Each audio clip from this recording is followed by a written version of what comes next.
हमें हमारी एलिस दिखाई जाती है जो कमरे में इधर से उधर चक्कर लगा रही थी। वो सोचती है वो लेटर जो मैंने भेजा था वो तो कल पहुंच गया होगा ना, और ड्यूक वो तो रास्ते में होंगे है ना, वो इधर आ रहे होंगे। लेकिन ये ऐसा हो नहीं सकता कि लेटर उनको पहुंचाना हो। और मैंने तो पोस्टमैन को रिश्वत भी दी थी कि प्लीज को ड्यूक तक पहुंचा देना, लेकिन वो तो पैसे मेरे ब्लड की तरह थे। और वो सोचती है पता नहीं वो आ जाएंगी भी या फिर नहीं, लेकिन अगर ऐसा हुआ और मेरी मॉम की वजह से मुझे भी सजा मिली तो वो कहती है नहीं नहीं, 7 साल की बच्ची को कौन सी सजा देगा। और सिचुएशन को देखकर लगता है कि ये घर यहाँ से निकलेगा, सही टाइम आ गया है। और वो सोचती है क्योंकि मैंने डाइस तो रोल कर दी हैं, लेकिन मुझे उन सांपों के हाथों मरने से अच्छा यहाँ से निकल जाना चाहिए। और तब वहाँ लेट गई थी। वो सोचती है मैं तो एडमिन को बहुत ज्यादा मिस कर रही हूँ, और मिकाइल को भी, और इवान को भी। तभी दरवाजे पे दस्तक होती है। वो कहती है क्या अब कौन है? तो वहाँ पर इवान की आवाज थी। वो कहता है लेडी मैं हूँ। तो उठ के बैठ जाती है। वो कहती है इवान, और वो तो बड़ी खुश हो गई थी। वो कहती है अंदर आ जाओ। और तब इवान अंदर आता है तो उसको गले लगती है। वो कहती है इवान तुम्हें पता है ना मैं तुम्हें कितना मिस किया। तो इवान कहता है लेडी आधा महीना ही हुआ है। तो वो कहती है हाँ हाँ फिर भी मैंने बहुत ज्यादा मिस किया। तो तब उसके सर पे हाथ रखता है। वो कहता है आपने तो बहुत ज्यादा वजन कम कर लिया है। तो वो कहती है हाँ लेकिन मैं ठीक हूँ। तो हमारी एलिस कहती है और मिकाइल कैसा है, क्या वो तंदुरुस्त हो गया? तो वो कहता है हाँ फिक्र ना करे, अब तो वो बिल्कुल ठीक है और अब तो वो भागता रहता है। तो हमारी कहती है अच्छा तो क्या सच में वो ठीक हो गया है? वो कहता है हाँ हाँ बिल्कुल, बस वो आपको याद करता रहता है। तो हमारी सोचती है ये तो बहुत अच्छा हुआ उस पर जहर का असर नहीं हुआ। लेकिन एडविन के बारे में क्या वो ठीक है? तो तब इवान कहता है जी जी बिल्कुल वो भी ठीक है, और अब तो आपको अच्छी खबर सुनने को मिलेगी। तो वो कहती है क्या अच्छी खबर, क्या वो सच में ठीक हो रहा है, उसके जख्म बिल्कुल ठीक हो रहे हैं?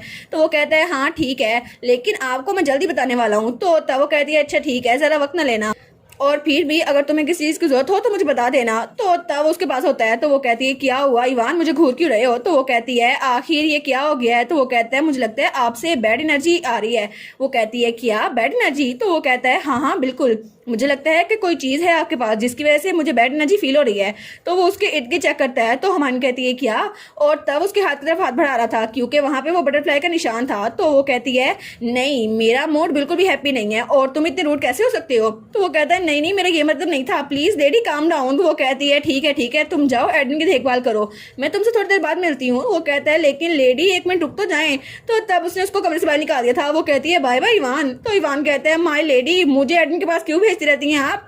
और उसके बाद वो उसको कमरे से बाहर निकाल चुकी थी। और वो कहती है चलो अच्छा हुआ उसने ये निशान नहीं देखा, लेकिन जब मैं उस जादूगरनी के पास गई थी ना तो ये निशान वहां से आ गया था, लेकिन हम उसको ये नहीं बता सकती। और शायद ये बैड एनर्जी यहीं से आ रही थी, लेकिन अगर उसको पता चल गया तो शायद उसे लगेगा कि ब्लैक मैजिक मैं भी करती हूँ, और ये निशान मुझे सबसे पहले पता करना होगा कि इससे छुटकारा कैसे हासिल करना है। और तब इवान वो वहां उस मैजिक टावर की तरफ जा रहा था। और वो सोचता है लेकिन ये कितना अजीब है ना, मुझे सच में लेडी के वर्ड्स पे यकीन करना चाहिए, लेकिन फिर भी वो बैड एनर्जी एक 7 साल की बच्ची से कैसे फील हो सकती है? और तब वो मैजिक टावर के दरवाजे पे पहुंच चुका था, और तब वहां पे चाबी लगाता है। वो सोचता है मुझे लगा था कि मैं एडमिन के पास जाऊंगा तो शायद वो मेरे साथ अच्छे से बात करने लग जाएगा, लेकिन वो बच्चा मुझसे बात ही नहीं करता, और मैं तो 10 बार से ज्यादा उनके पास जा चुका हूँ। और जब मैं उसको खाना खिलाने की कोशिश की तो वो एक कोने में जाके बैठ गया, उसने खाना भी नहीं खाया। और तब जब मैंने उसको बुक्स पढ़ के सुनाई तो वो बहुत ज्यादा गुस्सा हो गया। उसने कहा एलिस को मेरे पास लेकर आओ, तुम यहाँ बनाया करो। तो वो सोचता है ये पहली बार है कि मैं एलिस जरा जिद्दी बच्चा देख रहा हूँ। और तब वहाँ सीढ़ियों ऊपर जा रहा था। वो कहता है ऑफ कोर्स वो इस लेवल पे है ही नहीं, लेकिन तभी पीछे से कोई आता है। वो कहता है क्या, और तभी उसके सर पे कोई डंडा मारता है, और हमारा इवान वो बेहोश हो चुका था। और दूसरी तरफ हमें हमारी एलिस का कमरा दिखा रहता है, और वो वहाँ बेड पे लेटी हुई थी।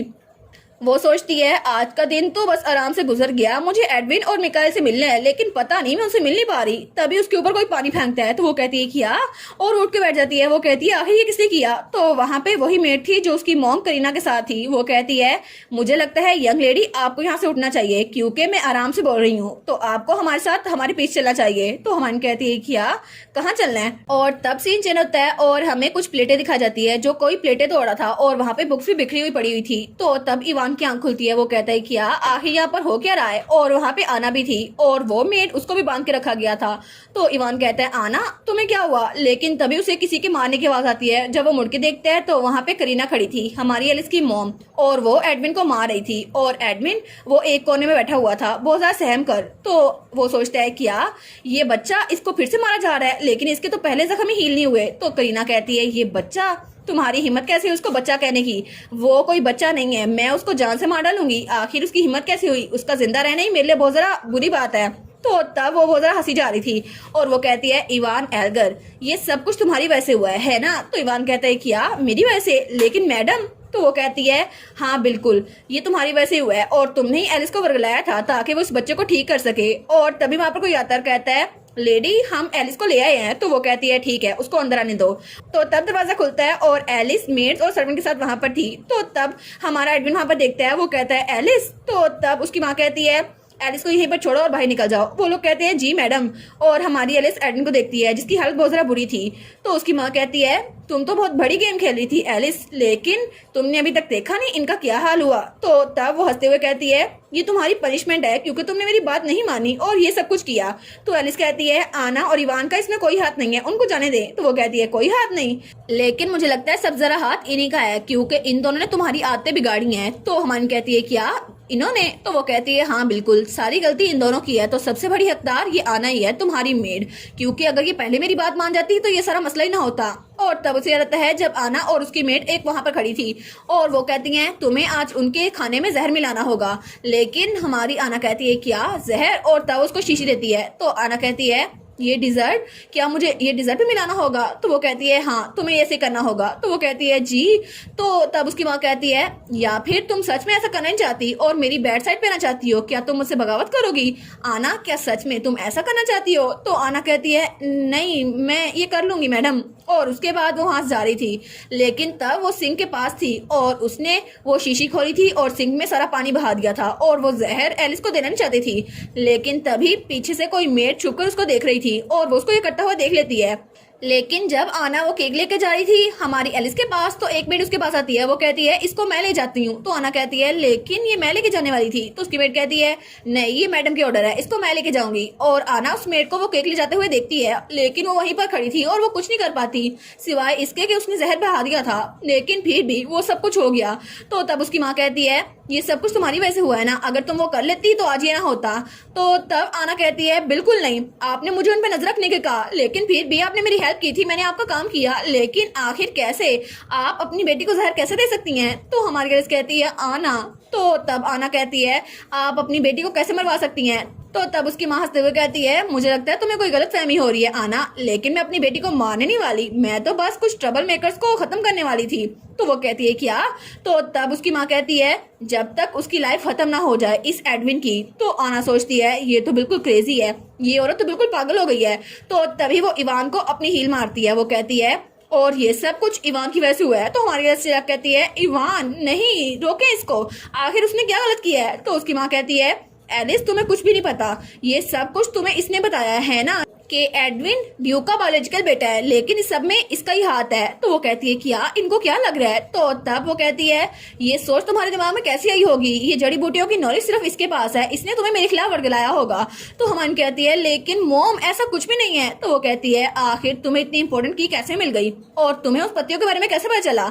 ये सिर्फ इसने बताया होगा। और तब उनको बहुत ज्यादा मार रही थी और आना तो बहुत ज्यादा घबरा गई थी। और तब वो कहती है इजाबेल जाओ और वो जार लेकर आओ। तो उसकी मेड कहती है जी मैडम। और तब वो इवान के बाल पकड़ती है और कहती है जरा गौर से देखो, ये वो पनिशमेंट है जो मेरी बेटी की वजह से तुम्हें मिल रही है। और वो जहर उसको पिलाने लगती है, लेकिन तभी हमारी एलिस वहां पर आती है और उसके हाथ से वो शीशी नीचे गिरा देती है। वो कहती है नहीं मोम आप ऐसा नहीं कर सकती, और वैसे भी एडविन ड्यूक का बायोलॉजिकल बेटा है, ये बात मैंने उनको बता दी है और उनको वो लेटर पहुंच भी गया होगा। तो आपको अपना सोचना चाहिए, और वैसे भी ड्यूक यहाँ पर आने वाले होंगे तो पनिशमेंट आपको मिलेगी। तो उसकी माँ कहती है क्या ये तुमने क्या किया एलिस? और उसका हाथ पकड़ती है और वहां पे वो बटरफ्लाई थी। तो हमारी एलिस तो बहुत ज्यादा डर गई थी। तो तभी एडविन वो भी बहुत ज्यादा घूर के उसको देख रहा था, लेकिन तब उसकी माँ कहती है आखिर कैसे तुम स्टेला उस विच से कैसे मिली, तुम उसके पास कैसे गई? और वो तो बहुत ज्यादा गुस्से में थी। वो चिल्ला कहती है तुम्हारी हिम्मत कैसे हुई कि मेरे काम में टांग अड़ाओ? तो एलिस कहती है क्या? वो कहती है मुझे जाने दे मॉम, दर्द हो रहा है मेरे हाथ में। लेकिन तब उसकी माँ तो बड़ी गुस्से में आई हुई थी। वो कहती है मुझे लगता है कि तुम्हें भी यहाँ पे मरना चाहिए, हालांकि तुम मेरी बेटी हो, लेकिन फिर भी मैं चाहती हूँ तुम भी यहीं पे मर जाओ। लेकिन तभी वहां पे जंजीरों के टूटने की आवाज आती है और एडविन भागता हुआ उस तरफ आता है और उनके देखने से पहले ही वो करीना पे हमला कर चुका था। तो हमारी एलिस कहती है क्या एडविन प्लीज ये क्या हो रहा है? तो तब वो देखती है तो एडविन वो तो बहुत ही ज्यादा गुस्से में था और वो करीना का गला दबा रहा था, लेकिन उस वक्त वो किसी की बात नहीं सुन रहा था। वो तो बहुत ज्यादा गुस्से में था जैसे अभी वो करीना को जान से मार डालेगा। और इसी के साथ ये वाला पार्ट यहीं पर ख़त्म। तो आप लोग बताइएगा आप लोग को ये पार्ट कैसा लगा, और वीडियो को लाइक और चैनल को सब्सक्राइब लाजमी कीजिएगा। बाकी वीडियोस का लिंक भी स्क्रीन पर नज़र आ रहा होगा, तो काइंडली उनको भी चेकआउट कर ले। और thank you so much for watching my videos. Stay safe, bye bye.